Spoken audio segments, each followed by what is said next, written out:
नमस्कार, आप देखना शुरू कर चुके हैं लाइव टीवी एक्सप्रेस। इस टाइम हम लोग बलिया के फेफना विधानसभा क्षेत्र में हैं और यहाँ से 2 बार लगातार विधायक उपेंद्र तिवारी हैं और सरकार में राज्य मंत्री जी। अभी उनसे हम चलते हैं, बात करते हैं और जानते हैं कि होने वाले 2022 के चुनाव में क्या माहौल चल रहा है। मंत्री जी, सबसे पहले आपका स्वागत है लाइव टीवी एक्सप्रेस में। 2022 का चुनाव नज़दीक आ चुका है और ख़ासतौर भारतीय जनता पार्टी आपको अपना प्रत्याशी घोषित भी कर चुकी है। क्या लगता है कि इस बार 2022 का चुनाव कितना संघर्षपूर्ण रहेगा? देखिए, बहुत बहुत धन्यवाद आपको। क्या पाए हैं ग्रामीण क्षेत्र में। जहाँ तक बात है 2022 के चुनाव की, तो 2022 के चुनाव में कोई लड़ाई ही नहीं है भारतीय जनता पार्टी के आगे। चाहे फेफना विधानसभा के अंदर हो, चाहे बलिया जनपद के अंदर हो या उत्तर प्रदेश के अंदर हो, क्योंकि माननीय मोदी जी की सरकार ने 7 वर्षों के अंदर जो काम किया और 67-68 सालों के अंदर किसी ने नहीं कर पाया था। जो पूज्य योगी आदित्यनाथ जी महाराज जी ने 5 सालों के अंदर काम किया, वो 70 सालों के अंदर काम नहीं हुआ। और जो काम फेफना विधानसभा के अंदर कोई 24 साल और 70 सालों में नहीं किया है, उससे ज़्यादा काम 5 साल के अंदर हम लोगों ने किया है। और इसलिए यहाँ पे कोई लड़ाई नहीं है। जो प्रत्याशी है, जो समाजवादी पार्टी जिसको उम्मीदवार बनाई है, वो पिछली बार भी था, लेकिन 5 साल के अंदर दावे के साथ कह रहा हूँ कि 50 दिन का भी रिकॉर्ड बता दे कि वो फेफना विधानसभा की जनता के बीच में सेवा करने के लिए रहा होगा, तो आज भी अपना नामांकन विड्रा कर लूँगा। और इसलिए फेफना की जनता उससे हिसाब चाहती है। मंत्री रहते हुए लगातार 5 वर्षों तक पदयात्रा करने के माध्यम से लोगों को जीना मरना, बरही तिरही, शादी विवाह और चौपाल के माध्यम से केंद्र सरकार से लेकर राज्य सरकार की जितनी जन कल्याणकारी योजनाएं हैं, उनको गांव गरीब जनता के घर घर तक पहुंचाना, ये सारा काम हम लोगों ने किया है। 765 गरीब बेटियों की शादी हमने कराया है। 17,500 लोगों को ट्राईसाइकिल, व्हील चेयर, बैसाखी और कमोड, इस तरीके के 28 प्रकार के सामान हमने भारत सरकार से वयोश्री योजना के तहत बांटे हैं। और 45 से 46 हज़ार गरीब परिवारों को हमने कड़ाके की ठंड में कंबल हमने बांटा है।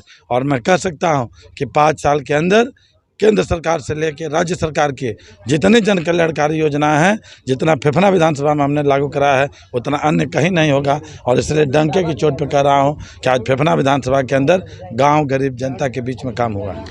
जैसे कि सर आपने जिक्र किया कि खासतौर 2017 के चुनाव को लेकर देखा जाए तो उस टाइम अंबिका चौधरी भी बहुजन समाज पार्टी से चुनाव लड़े थे और संग्राम सिंह यादव भी समाजवादी पार्टी से लड़े थे। तो कहीं ना कहीं देखा ये गया था कि दोनों दल चुनाव लड़े थे, तो इसमें आपको फ़ायदा मिला था। लेकिन इस टाइम वो दोनों दल एक हो गए हैं, तो क्या लगता है कि आप पत्रकार हैं तो पहले फेफना विधानसभा की तासीर को उठा के देख लीजिएगा जी।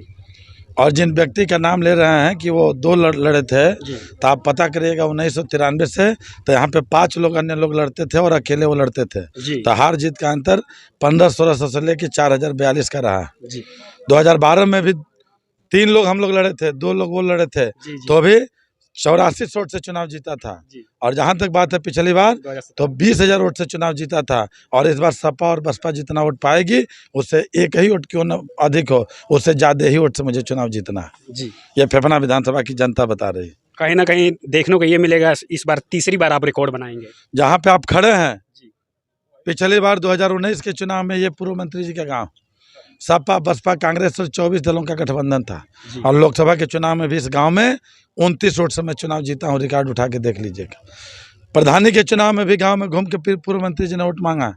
डंके की चोट पे कह रहा हूं कि 24 साल तक यहाँ के वो विधायक मंत्री और रहे हैं। जितना काम 24 सालों के अंदर उनके खानदान के लोग प्रधान बन के, प्रमुख बन के और मंत्री रह के नहीं किए होंगे, उससे ज़्यादा काम 5 साल के अंदर किया हूं। और अगर प्रामाणिकता के तौर पर साफ कर दें तो नामांकन अपना वापस कर लूँगा। डंके की चोट पे आँख में आँख डाल के बात कर रहा हूं। और इसलिए हमने विकास किया, हमने फेफना विधानसभा का विनाश नहीं किया, हमने जनता के दिल को जीता है। जनता के सीने पे गोली नहीं चलाया। अगर देखा जाए लोगों के सीने पे और कनपट पे पिस्टल लगा करके जमीन कब्जा नहीं कराया। हाँ, जिन लोगों ने कब्जा किया है उस पिस्टल को भी हटाने का काम किया है और कब्जाने वाले लोगों को भी सही औकात बताने का काम किया। इसलिए डंके की चोट पे कह रहा हूँ कि आज फेफना विधानसभा की एक जनता, आज कापुरी की जनता आज अपना भय के वातावरण से ऊपर उठ करके जी रही है, निर्भीक होकर के जी रही है, स्वतंत्रता के साथ जी रही है। और वह दौर खत्म हुआ कि आज फेफना विधानसभा के ऊपर कोई आँख उठा के ऊपर देखने की कोशिश नहीं करता। और इसलिए डंके की चोट पे कह रहा हूं कि पुनः फेफना विधानसभा क्षेत्र में 2022 में 51,151 वोट मिला था और 51,001 से 51 वोट न प्रदेश के अंदर किसी को मिला होगा और न देश के अंदर किसी को मिला होगा।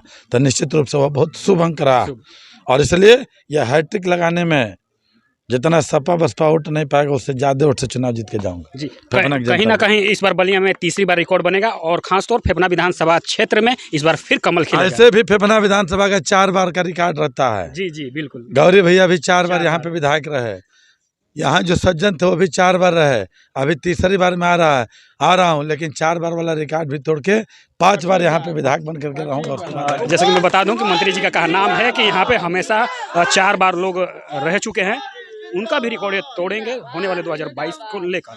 सोशल मीडिया के किसी प्लेटफॉर्म पे ये वीडियो देख रहे हैं, जैसे कि फेसबुक पे देख रहे हैं तो पेज को फॉलो कीजिएगा और यूट्यूब पे देख रहे हैं तो चैनल को सब्सक्राइब कीजिएगा। Thank you for watching.